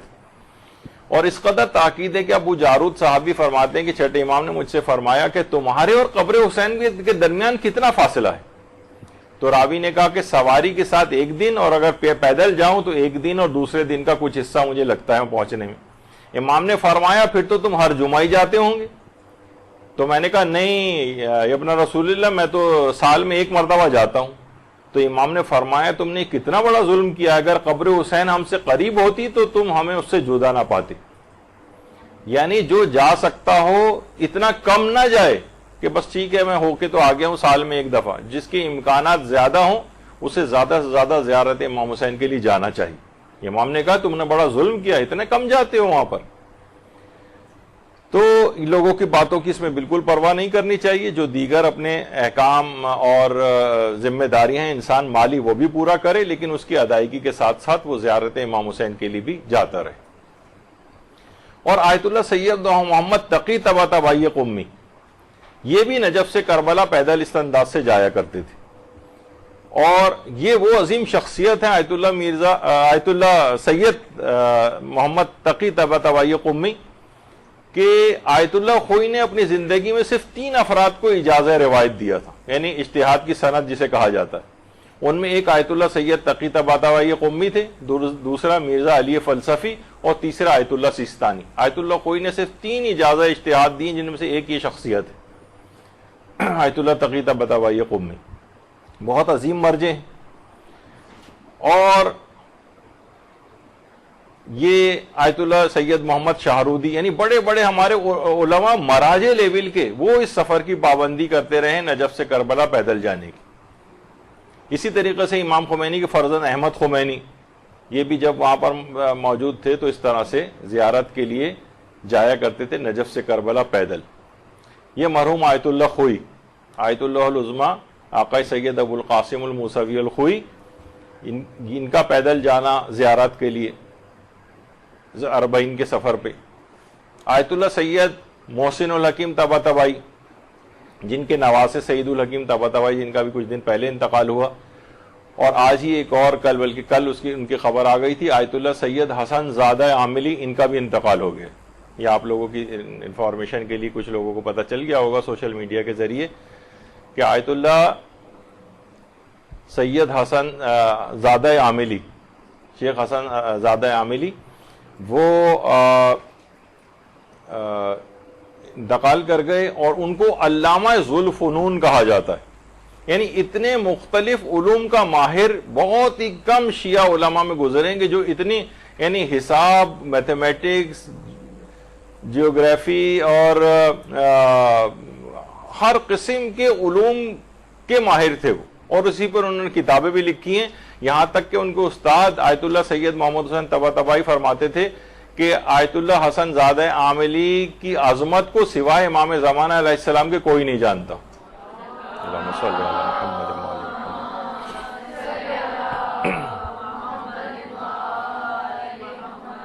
تو بہرحال اس لحاظ سے اور اسی دوران جب میری گفتگو چل رہی ہو اب زیر لب اگر ان کے لیے ایک سورہ فاتحہ بھی ساتھ ساتھ پڑھتی رہیں تو بہت اچھا ہے. اچھا اب جو کہ آیت اللہ محسن الحکیم طباطبائی یہ پیدل اس طرح سے زیارات کے اوپر جو ہے وہ جاتے تھے اور یہ بھی آیت اللہ شاہرودی ہی ہیں. اچھا ایک آیت اللہ شیخ ابو تراب آل آقا کرمان شاہی یہ نجف سے کربلا پیدل جاتے ہوئے. اچھا یہ اور بتا دی جائے چیز کہ یہ آیت اللہ کرمان شاہی انہی سے ملتی جلتی ایک شکل کہ آیت اللہ شیخ جواد تبریزی بھی. آیت اللہ شیخ جواد تبریزی یہ ہیں اور آیت اللہ کرمان شاہ یہ ہیں. دونوں کی شکلوں کی مشابہت کی وجہ سے انٹرنیٹ پر ایک غلط تصویر کے آیت اللہ مرزا جواد تبریزی کے نام سے چل پڑی جبکہ یہ شیخ ابو تراب آل آقا کرمان شاہی کی تصویر. لوگ عام طور پر اس کو لگا رہے ہیں کہ یہ آیت اللہ شیخ جواد تبریزی کی ہے جبکہ یہ شیخ جواد تبریزی نہیں ہے یہ بلکہ یہ شیخ ابو تراب آل آقا کرمان شاہی. تو بہرحال یہ ایک چیز بتا دی جائے کیونکہ انٹرنیٹ پہ بہت سی چیزیں اس کو لوگ پھر دیکھ کے اسی کو ہی بار بار اپلوڈ کر رہے ہوتے ہیں ان کے نام سے جبکہ یہ چیز غلط ہے. یہ اس پہ کراس لگ جانا چاہیے. یہ ان کی تصویر نہیں ہے شیخ جواد تبریزی کی.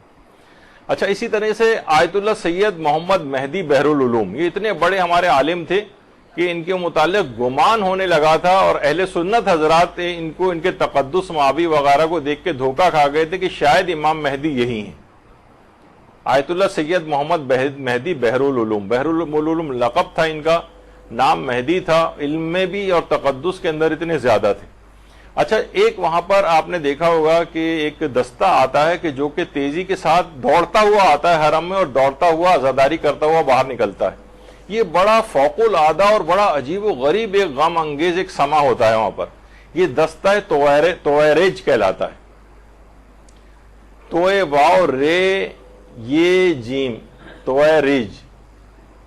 اچھا یہ ایک تویریج ایک 20 کلومیٹر کے فاصلے پر کربلا سے ایک جگہ ہے.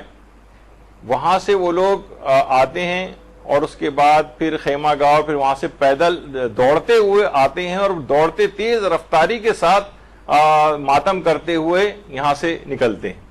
اور آیت اللہ سعید الحکیم طباطبائی نے دستہ تویریج کے لیے کہا کہ ان کا یہ دوڑ کر آنا یہ بھی شاعر حسینیہ میں سے. آیت اللہ سید محمد مہدی بحرالعلوم عزاداری کے لیے عاشور کے موقع پر ایک دفعہ کھڑے ہوئے تھے تو لوگوں نے دیکھا کہ جب دستہ تویریج دوڑتا ہوا یہاں سے گزرا تو ان آیت اللہ مہدی بحرالعلوم نے امامہ اتار کے اپنا نیچے پھینکا اور زار و قطار اس قدر حالانکہ بہت بزرگ ہو چکے تھے لیکن انہی کے ساتھ دوڑتے ہوئے اور اس طرح سے انہوں نے عزاداری کرتے ہوئے اپنا حال یعنی ان کا بہت برا ہو گیا. لوگ ان کو کھینچ کر باہر لے کر آئے اور کہا کہ آغا اس سے پہلے تو کبھی آپ نے ایسا نہیں کیا. تو یہ دستہ تویریج کو دیکھ کر یہ آپ اس کے اندر اس انداز سے دوڑتے ہوئے کیوں اس کے اندر شامل ہوئے؟ تو انہوں نے کہا کہ میں تمہیں کیا بتاؤں کہ میں نے دیکھا کہ خود امام زمانہ علیہ السلام اس دستہ تویریج کے اندر اللہم صلی علی محمد و آل محمد وہ اس میں اس انداز سے ماتم کر رہے ہیں اور عزاداری کر رہے ہیں. اس کے بعد سے دستہ تویریج جو ہے یہ بہت ہی وہاں پر ایک بہت شہرت رکھتا ہے اور اس کی ایک بڑی خصوصیت ہے کہ اس کے اندر اتنے بڑے بزرگ عارف نے خود امام زمانہ علیہ السلام کو شامل ہو کر عزاداری اور ماتم کرتے ہوئے دیکھا. تو آیت اللہ سید محمد مہدی بحرالعلوم وہ بھی اس طرح سے اس کے اندر شامل ہوتے تھے اور یہی دستہ تویریج ابھی اربعین کے موقع پر بھی اس میں بھی آتا ہے اور اربعین کے موقع پر بھی اسی انداز سے دوڑتا ہوا آتا ہے. اچھا اسی طرح سے پھر آیت اللہ موسوی جزائری ہیں جو اہواز کے امام جمعہ اور جماعت تھے وہ یعنی مراجع اور علماء اس طرح سے آتے ہیں. آیت اللہ امام خمینی کے جو بیٹے تھے مصطفیٰ خمینی جن کو عراق میں شہید کر دیا گیا تھا وہ بھی اس طرح سے آتے تھے اور تمام زائرین کی خدمت کرتے ہوئے ان کے لیے کھانے پکاتے ہوئے سفر میں ان خدمات کو انجام دیتے تھے. اور آیت اللہ سعید الحکیم طباطبائی، یہ تو آتے تھے جس قدر بھی ان کے لیے ممکن ہوتا تھا، نجف سے کربلا پیدل بھی چلتے تھے اور زائرین وغیرہ کے لیے ویل چیئرز بھی چلاتے تھے. ابھی کچھ ہی عرصے پہلے کچھ دن پہلے انتقال ہوا ان کا. تو اتنے بڑے علماء اور مراجع اس قدر آ کر یعنی اربعین کی کس قدر عظمت ہوگی جس کو پہچانتے ہوئے آ کر ان خدمات کو انجام دے رہے ہیں. آقائے حجت الاسلام شیخ زگزاکی نائجیریا کا یہ مجاہد. اچھا یہ کہا جاتا ہے کہ یعنی کربلا کے اندر جو اربعین کی جو تعداد مومنین کی ہوتی ہے اس کے بعد دنیا میں اگر کسی جگہ ہوتی تھی تو وہ نائجیریا میں ہوتی تھی.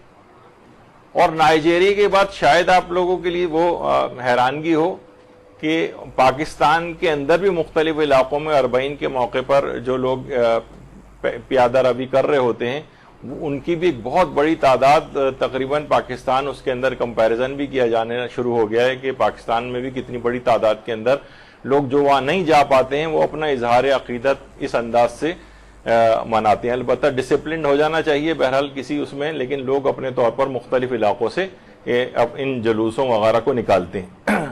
آیت اللہ شیخ زگزاکی جو تھے یہ ابتداً فقہ مالکی کے تھے، یعنی ہمیشہ سے یہ شیعہ نہیں تھے. انہوں نے شیعہ مذہب کو قبول کیا تھا، پہلے مالکی تھے، نائجیریا میں تھے، اور پھر اس کے بعد جب امام خمینی کے افکار سے بڑے متاثر ہوئے تھے اور 1980 میں ایران بھی گئے تھے اور باقاعدہ امام خمینی نے بھی ان کو اپنا نمائندہ مقرر کیا تھا اور آیت اللہ خامنئی نے بھی ان کو اپنا نمائندہ مقرر کیا. اور انہوں نے نائجیریا میں 1 کروڑ سے زائد افراد کو شیعہ کیا. شیخ زگزاکی 1 کروڑ سے زائد. اور 2014 میں جب قدس ریلی وہاں پر منائی جا رہی تھی تو وہاں پر حملہ ہوا تھا جس میں ان کے 4 بیٹوں میں سے 3 بیٹے اس کے اندر شہید ہو گئے تھے. اور پھر جب 2015 میں اگلے سال ہی پھر دوبارہ امام بارگاہ بقیت اللہ کے نام سے وہاں پر ایک امام بارگاہ تھا، ایک مجلس اعضاء پہ حملہ کیا گیا، کریک ڈاؤن ہوا اور اس میں 1000 کے قریب مومنین شہید ہوئے ہیں. ان میں ان کا جو ایک بیٹا بچ گیا تھا 2014 میں، وہ 2015 میں وہ بھی شہید ہو گیا.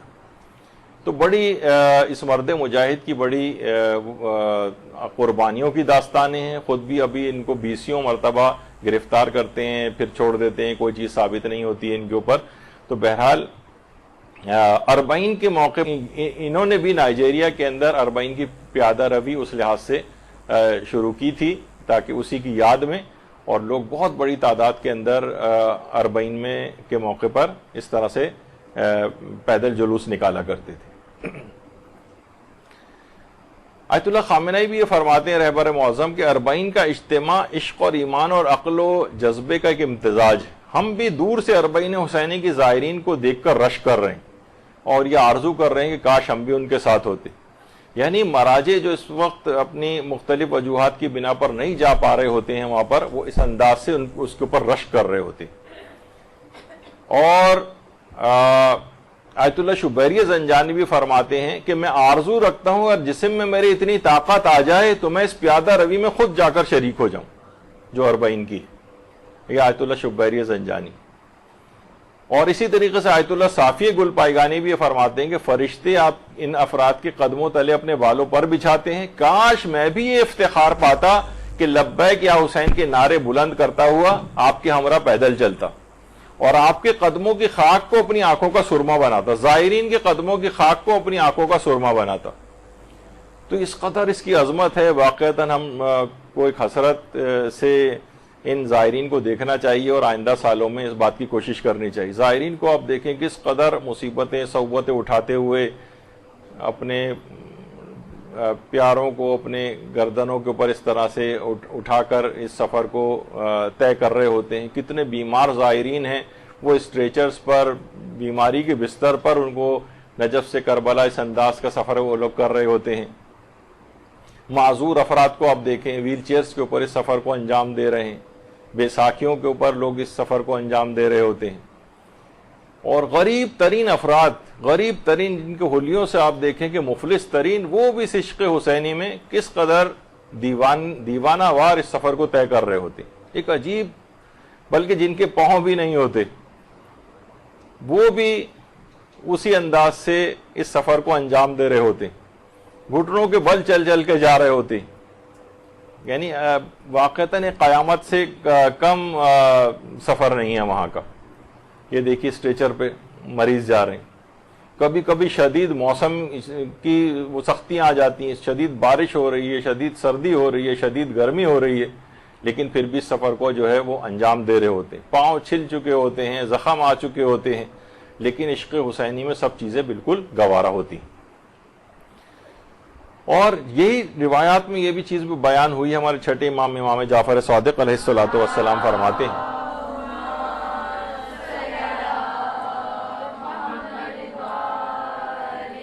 کہ جب امام حسین کا ظاہر گھر سے زیارت کا قصد کر کے نکلتا ہے تو اس کا سایہ جس چیز پر بھی پڑتا ہے وہ اس کے لیے دعا کرتی، اور جب سورج اس کے سر پر چمکتا ہے تو اس کے گناہ اس طرح سے جل جاتے ہیں، اس طرح آگ لکڑی کو جلا کر خاک کر دیتی. تو بڑی عظمت، یعنی یہاں تک کہ امام نے دعا دی چھٹے امام نے، خدایا ان چہروں پر رحمت نازل فرما جن کو سفر میں سورج کی گرمی نے جھلسا دیا. یعنی جو گرمی شدید ہو رہی ہے اور وہاں پہ زائرین اس انداز سے سفر کر رہے ہیں، ان کے لیے چھٹے امام اس طرح سے دعا کر رہے ہیں. اچھا، اب 40 آنے والا ہے، اس میں اس لحاظ سے اعمال کو انجام دینے والی چیزیں بھی آپ کو یاد رہنی چاہیے کہ ایک تو کثرت سے اس دن محمد و آل محمد پر درود بھیجنا ہے، صلی علی محمد و آل محمد، صدقہ دینا ہے، استغفار کی ایک تسبیح پڑھنا ہے، غمگین حالت میں رہیں، زیارت 40 پڑھیں، امام حسین کے قاتلوں کے اوپر لعن بھیجیں، امام حسین کے مصائب کو یاد کر کے نوحہ و ماتم کریں، اور زیارت وارثہ پڑھیں. تو یہ اس دن کے کچھ خاص اعمال جو ہیں ویسے بتائے گئے ہیں کہ علماء نے کہ جو اس دن کو اس انداز سے گزارا جائے. اور رہبر معظم یہ فرماتے ہیں کہ زیارت 40 اور اس دن کی جو منقول زیارتیں ہیں ان تمام زیارتوں کو بہت خلوص سے پڑھیں، اور امام حسین سے زیارت کے لیے نہ آ سکنے کی شکایت کریں تاکہ آقا کی نظر کرم ہو جائے اور وہ اگلے سال آپ کو بلا لیں. تو یہ خاص طور پر زیارت 40 کے روز کرنا چاہیے. اور یہ زیارت 40 ایسی زبردست زیارت ہے کہ اس کے اصرار پر علماء نے درس دی ہیں، اور اس پہ تقریریں آیت اللہ شیخ محمد سند نے اسرار زیارت 40 کے نام سے اس پہ بہت سی تقاریر کی ہیں، جس کا مجموعہ شائع بھی کیا گیا ہے. تو اس زیارت 40 کے اندر وہی جو ابھی آپ نے سنا دیکھا تھا اس سے پہلے کہ پروردگار چھٹے امام فرماتے ہیں امام حسین نے اپنی جان تیری راہ میں قربان کر دی تاکہ تیرے بندوں کو جہالت و گمراہی سے نجات دلائیں.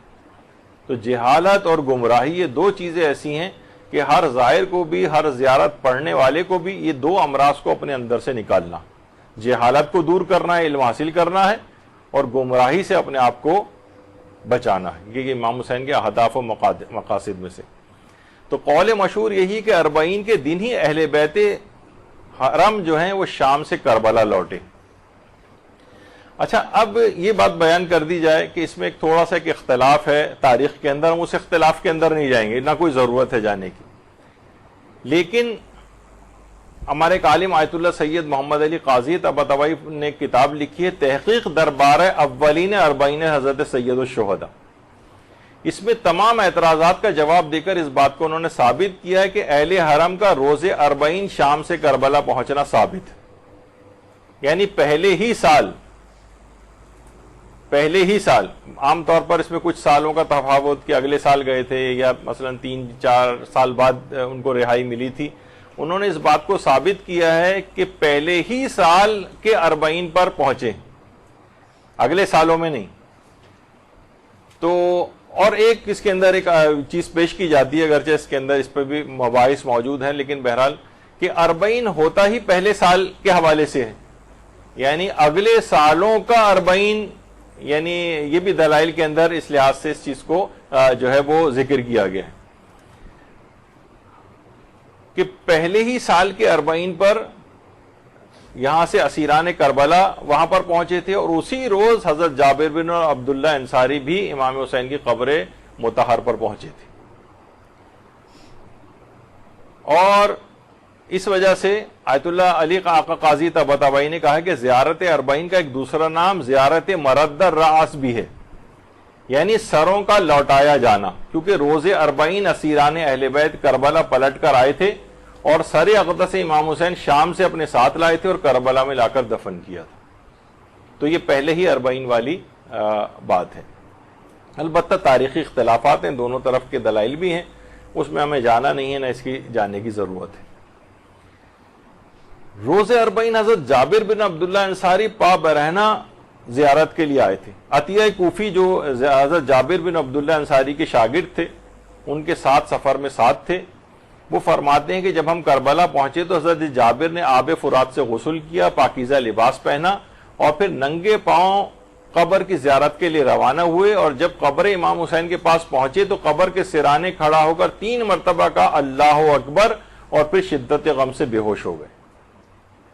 یہ عطیہ کوفی نے اس وقت کی صورتحال بیان کی. اچھا, خود عطیہ بن عوف کوفی, ان کے متعلق بھی ایک, تاکہ ایک چیز پتہ چل جائے, مدرسے نے اس کی پوسٹ بھی بنائی تھی تاکہ لوگ ان سے بھی واقف ہو جائیں, کہ یہ امام حسین کی 40ویں کے روز قبر امام حسین پہ پہنچے, کوفے کے رہنے والے تھے.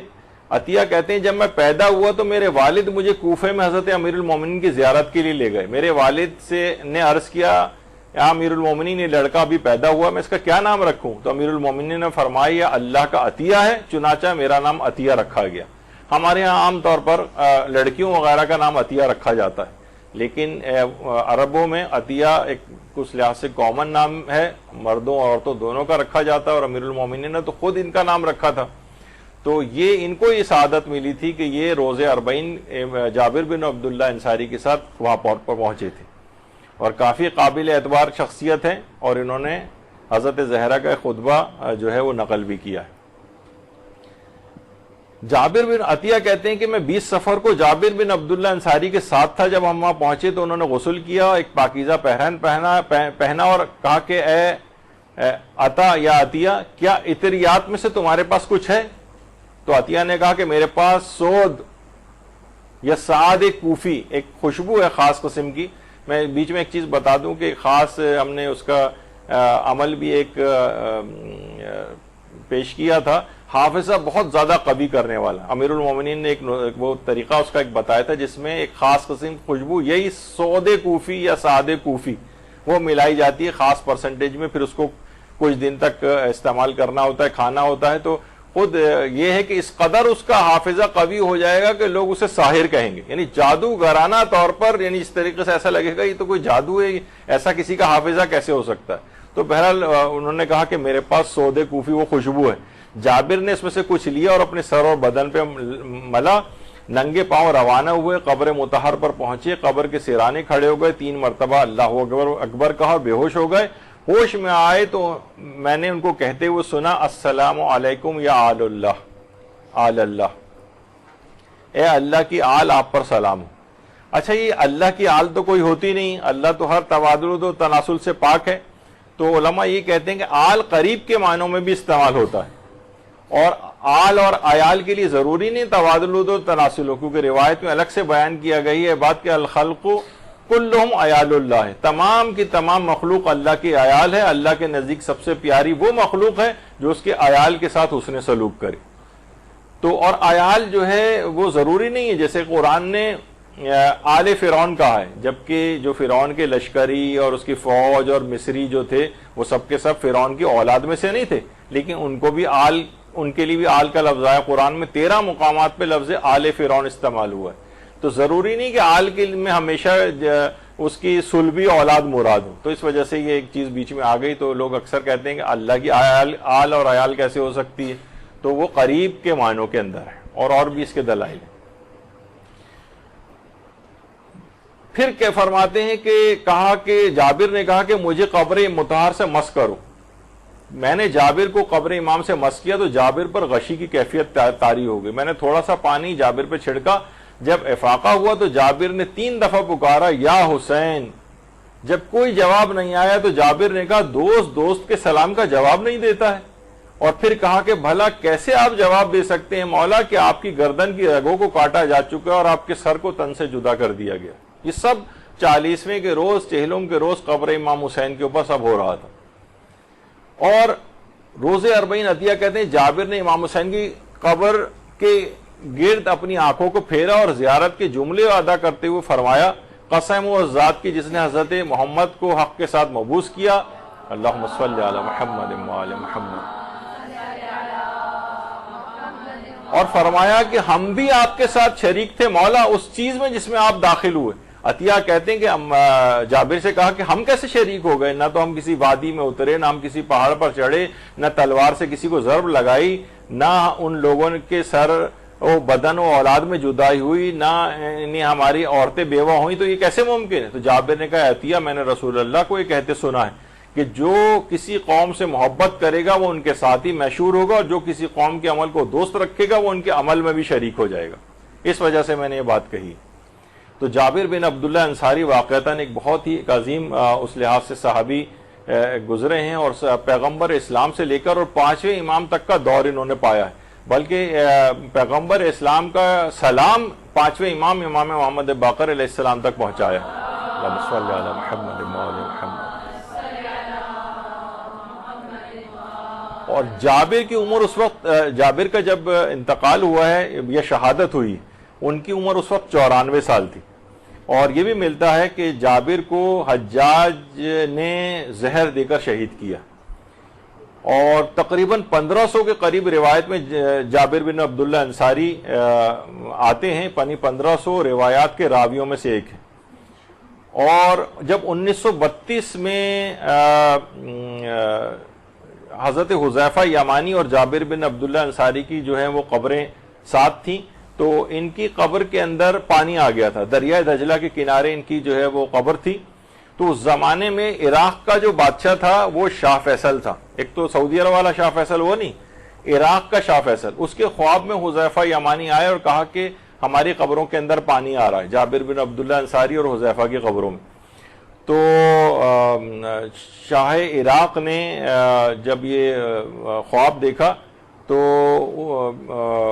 کہا کہ ان کی قبروں، مفتیوں سے باقاعدہ فتویٰ لیا، اور اس زمانے میں جو مفتی اعظم فلسطین تھا وہ بھی وہاں پر آ گیا، شاہ عراق جو تھا فیصل نام کا وہ بھی اس موقع پر موجود تھا، اور بہت بڑی تعداد تھی کہ جس وقت قبر کو منتقل کیا گیا حضرت جابر بن عبداللہ انصاری اور حذیفہ یمانی کی، اب سلمان فارسی کی قبر کے بہت قریب ہی ان لوگوں کی قبر کو منتقل کر کے وہاں، تو لوگوں نے دیکھا کہ کفن تک ان کا خراب نہیں ہوا تھا، اور جسم بھی بالکل تر و تازہ تھا، اور خاص طور پر جابر بن عبداللہ انصاری کی آنکھیں کھلی ہوئی تھیں، اور ان میں سے بہت ایک نورانیت اور روشنی نکل رہی تھی 1932 میں۔ اس کی کچھ تصاویر اس لحاظ سے ہیں اس واقعے کی، جب سب لوگ قبر کے اطراف میں کھڑے ہوئے ہیں اور ان کے جسم کو نکال کر منتقل کیا جائے۔ تصویریں ان کے جسموں کی نہیں کھینچی گئیں یا شو نہیں کی گئی تھیں، لیکن جتنے لوگ اس وقت موجود تھے انہوں نے اس چیز کو بیان کیا۔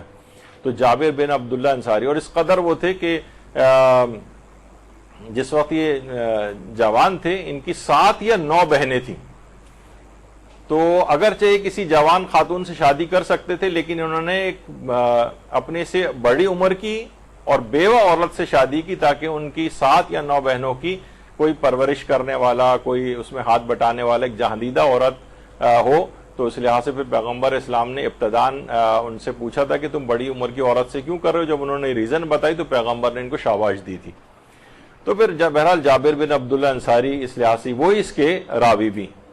اچھا، اتنی اہم ترین چیز ہے یہ کہ پیدل حج و زیارات انجام دینے سے متعلق، یعنی اس کی نظر بھی کی جا سکتی، یعنی اگر کوئی شخص نظر کرے کہ میں پیدل نجف سے کربلا جاؤں گا یا جاؤں گی، اس کی کوئی اگر نظر بھی مانے، یا مثلا حج کو پیدل انجام دینے کی نظر بھی مانے، تو وہ نظر منعقد ہو جاتی ہے شرعاً، اور پھر اس کو پیدل ہی زیارت یا وہ حج وغیرہ یا عمرہ اس انداز سے انجام دینا ہوگا۔ یہ ایک فقہی حکم بھی ہے، یعنی پیدل زیارت کی مشروعیت ثابت ہے، ہر وہ چیز جو مشروع ہو یعنی اس کی نظر بھی مانی جا سکتی۔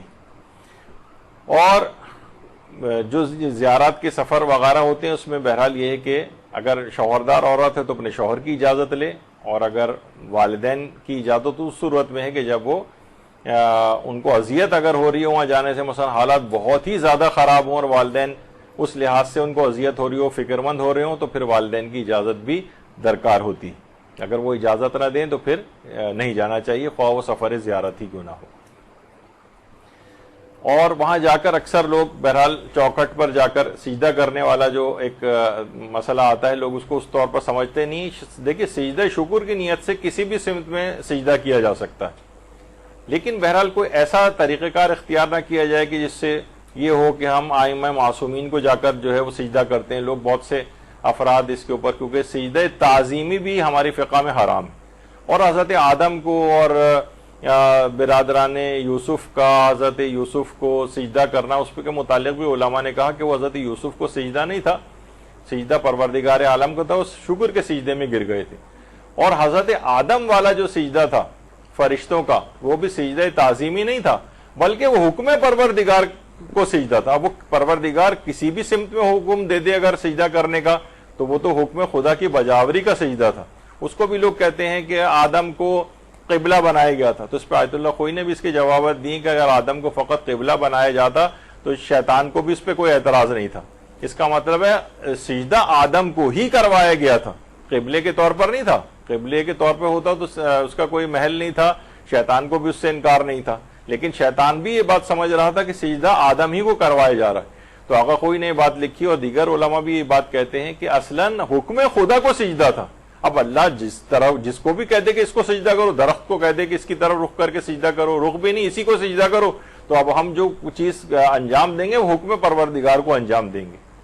تو اس لحاظ سے یہ بات ہے. تو بہرحال وہاں جا کر سجدہ شکر انسان انجام دے، اور کوئی ایسی چیز بہرحال انجام نہ دے کہ جس سے انگشت نمائی وغیرہ کا جو ہے وہ سبب ہو. اور سجدہ تعظیمی بھی حرام ہے، اور بہت بعض علماء کہتے ہیں کہ رکوع میں تعظیم کی حد تک جھک جانا بھی جائز نہیں. البتہ زیادہ اس پہ استفتاءات ملتے نہیں، الگ سے لکھ کے دریافت کیے جائیں تو ممکن ہے. اچھا، اب زیارت اربعین کی سند. اب اصل میں موضوع اتنا بڑا ہے، اب دیکھیں وقت پورا ختم ہو گیا، اور انتہائی اہم ایک لیکچر آپ کا مولانا شیخ نادر صادقی صاحب یقیناً تشریف لے آئے ہوں گے. وہ بھی اس کو آج کسی موضوع کو بیان کریں گے. امکان ہے کہ شاید اربعین کے سلسلے میں ہی ان کی بات غالباً، لیکن بہرحال تو زیارت اربعین کی سند کے متعلق بھی علماء نے یہ بات کہی ہے کہ صفوان ابن مہران کی جو اربعین کی زیارت ہے، اس سلسلے میں کیا اس کی روایت معتبر ہے؟ تو اکثر علماء نے اس روایت کو معتبر قرار دیا. اچھا، یہ جو صفوان ہیں جو اس کے راوی ہیں، یہ زیارت اربعین کے راویوں میں سے بھی ہیں، زیارت وارثہ کے راویوں میں سے بھی ہیں، اور دعائے القامہ جو ہے اس کے راویوں میں سے بھی ہیں. اور یہ وہی صفوان ہے جن کو صفوان جمال کہا جاتا ہے، جو اونٹ کرائے پہ دیا کرتے تھے. اور بہت مشہور ان کا ایک واقعہ ہے جس کا جانے کا ٹائم نہیں ہے، کہ یہ اونٹ ہارون رشید کو بھی کرائے پہ دیا کرتے تھے. اور یہ وہ ہیں کہ جو چھٹے امام کے ساتھ امیر مولائے کائنات کی قبر کی زیارت کے لیے مخفیانہ طور پر آتے تھے، یعنی چھٹے امام کے ساتھ آتے تھے. صفوان جمال اتنے قریبی صحابی تھے جبکہ اس وقت قبر حضرت امیر المومنین ظاہر بھی نہیں ہوئی تھی. تو بہت مخفیانہ طور پر کم سے کم 20 دفعہ تو ملتا ہے کہ وہ، یا 20 سال غالباً میں نے کہیں پڑھا ہے کہ اس طرح سے وہ چھٹے امام کے ساتھ قبر امیر المومنین کی زیارت کے لیے آتے رہے تھے. اور تقریباً 71 روایات ایسی ہیں جس میں صفوان ابن جمال راویوں کے طور پر ہیں. تو بہرحال ان کی اس روایت معتبر ہے. آیت اللہ شیخ اسحاق فیاض بھی فرماتے ہیں کہ زیارت مشہور و معروف ہے، اور آیت اللہ تقی مدرسی بھی فرماتے ہیں اس کے اعتبار کے موضوع پر.